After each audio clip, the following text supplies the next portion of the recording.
Beth Doe. In June 1977, a teenage boy was riding his bike on a rural road south of Odessa, Delaware, when he passed a drainage ditch. It was dusk and he was headed home. As he drove by the ditch he located near a wooded area, the teen looked down. He spotted something shocking, the decomposing body of a naked woman. This woman had no identification and had likely been there for weeks. A medical examiner said at the time that they ruled the death a homicide, but the police had no leads to who she was or how her body got to the ditch. Without the who, it's unlikely to solve the question of why or how. Detectives couldn't link her to any missing person reports, and her dental records didn't prove helpful. After an extensive investigation, the case went cold. It would turn out later that this is because she was never reported missing. The Newcastle County Police recently announced a break in the case, saying that DNA and genealogical records identified her as Marie Petrie Heiser, who was 50 at the time of her death. Detectives sent the women's information to a forensic artist at Parabon Nanolabs, who created a sketch. It turns out that one day about a half-century ago, William Heiser Jr. came home from boarding school to find that his mother was gone. His father, William Heiser Sr., a former police officer, told him and his sister that their mother had walked out. He said she just packed up her stuff and left, although he did find it odd that many of her clothes and belongings were still in their house in Philadelphia. William Heiser Sr. never seemed to look back, and he did not report his wife missing, nor did he question if it was her when the body was found 60 miles away near Townsend, Delaware in 1977. Over the years, the kids did bring up to their dad that they wanted to know why she never phoned or wrote to them. Their dad would tell them that he didn't know where she had gone to. "I haven't heard. I don't know where she's at," Heiser recalled his father saying. "We had no reason to question him because we hadn't heard either." All of their questions gained a new urgency when authorities announced that the human remains found in Delaware in 1977 belonged to that of Marie Heiser. William Heiser Jr. followed in his father's footsteps into law. He is adamant that his father, who died in 2006, knew nothing of his mother's killing. His son would go on to defend his dad by saying he would be the last person that would ever hurt anybody. He describes his father as a saint. He said he took care of his family, never raised his voice or hands or argued or anything. Delaware authorities said last week, however, that the elder William Heiser's explanation of his wife's whereabouts is under scrutiny. Law enforcement hopes someone who knew either Marie or her family will come forward with information about her disappearance and murder. Her son, William Heiser Jr., is now 18 years older than his mother was when she was slain.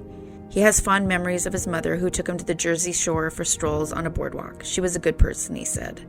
He describes it as a shock when Delaware authorities called him out of the blue a couple of months ago, seeking his DNA because they believed they'd learned the fate of his mother.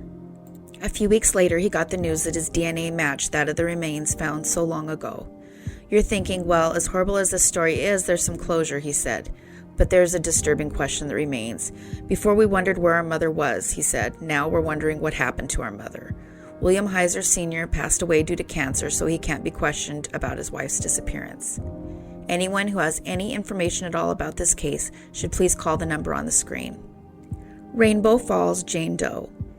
On June 15, 1993, a hiker discovered a victim's partially clad body in a makeshift campsite at the Rainbow Falls campground at the Pike San Isabel National Forest between Woodland Park and Deckers off of Highway 67. Investigators believe that she may have been dumped at the site.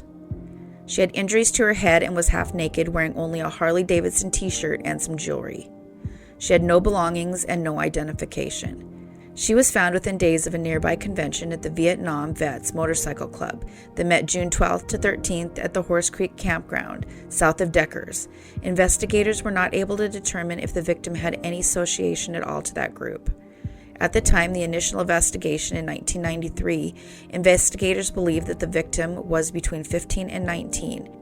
Since the discovery of her body, several forensic examinations have been conducted, and additionally, a series of anthropological reconstructions of the victim's skull. The police have refused to give up, and they have done several reconstructions of the victim's skull. The most recent examination made investigators believe she was between 13 and 20 years old. No trace of illegal drugs were found on her body, nor evidence of intercourse. However, they have not ruled out that possibility of that type of assault. In 2012, her remains were once again exhumed. They decided to do further DNA analysis. There were no DNA matches, but an isotope analysis indicated the victim may have been from one of several Canadian provinces, or perhaps Alaska. Out of the blue, a tip was called into the police recently. Thanks to that tip and a genealogy test funded by Crime Stoppers, DNA was able to confirm that she's in fact Rebecca Ann Rediker, who was called Becky by her family and friends. She lived in the Colorado Springs area during the 1990s, attending Coronado High School in Colorado Springs in 1989. At the time of her disappearance, she was known to be homeless and was likely living in parks around the time she disappeared. She is survived by her mother and brother. Her family did report her disappearance to authorities at the time. There is an open homicide investigation, and anyone who knew Becky or knows who she was hanging out with in the summer of 1993 is encouraged to call the Douglas County Sheriff's Office at the number on your screen. I hope you've enjoyed today's story. Please hit the like and subscribe button. Take care of yourselves and each other.